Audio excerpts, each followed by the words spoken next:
Olá, meus amigos, Shalom Aleichem, sejam todos bem-vindos mais uma vez ao nosso devocional. O capítulo 22 de Josué nos traz a longa discussão em torno de um altar construído pelas tribos de Ruben, Gad e Manassés. E hoje chegamos ao verso final, que diz no versículo 34: os filhos de Ruben e os filhos de Gad chamaram o altar de testemunho, porque disseram: é um testemunho entre nós de que o Senhor é Deus. O rabino Avraham Blau explica que ao altar deram o nome de Ed, que é o termo hebraico para testemunho, como prova de sua fé em Deus. Aquele altar passou a simbolizar a união entre as tribos de Israel, bem ao contrário do termo Galed, que foi um monumento de pedras que Jacó construiu na margem oriental do Jordão e que serviu de divisa de paz e separação entre ele e Labão, o seu sogro. Se atentarmos ao texto que fala acerca disso lá em Gênesis capítulo 31, do versículo 44 ao 52, veremos que ali está escrito no verso 51 e 52: disse mais Labão a Jacó: eis aqui este montão e esta coluna que levantei entre mim e ti. Seja o montão testemunha e seja a coluna testemunha, de que para mal não passarei o montão para lá, e tu não passarás o montão e a coluna para cá. Um monumento era um marco erguido tanto quanto lembrança positiva que conectava os filhos de Israel, mas também de separação, por exemplo, de Jacó e seu sogro Labão. Em nossas vidas também construímos marcos de que nunca mais vamos voltar a tal lugar, ou que ali tivemos um ponto de conexão com o Criador. Sabemos que era prática comum dos patriarcas erguerem altares em pontos específicos de suas jornadas.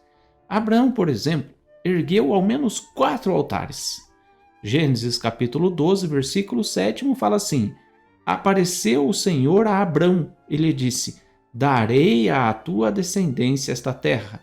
Ali edificou Abrão um altar ao Senhor que lhe aparecera. Este local é Siquém. E logo no verso seguinte, Abraão ergue outro altar, dessa vez em Betel. Gênesis 12, versículo 8 fala: passando dali para o monte ao oriente de Betel, armou a sua tenda, ficando Betel ao ocidente e Ai ao oriente, e ali edificou um altar ao Senhor e invocou o nome do Senhor.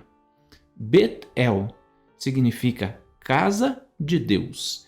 E anos mais tarde, seu neto Jacó, no mesmo lugar, teve o famoso sonho e ao despertar disse: na verdade, o Senhor está neste lugar e eu não o sabia.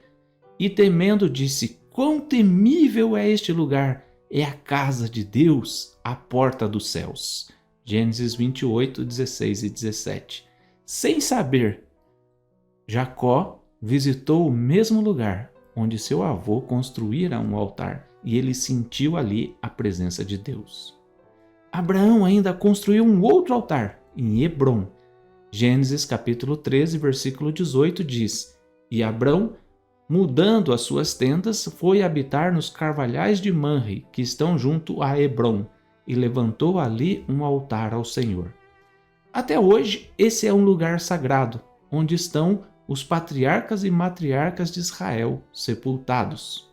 Por fim, Gênesis capítulo 22, Abraão ergueu um altar no Monte Moriá, onde o Eterno lhe ordenara sacrificar seu filho Isaque, seu bem mais precioso.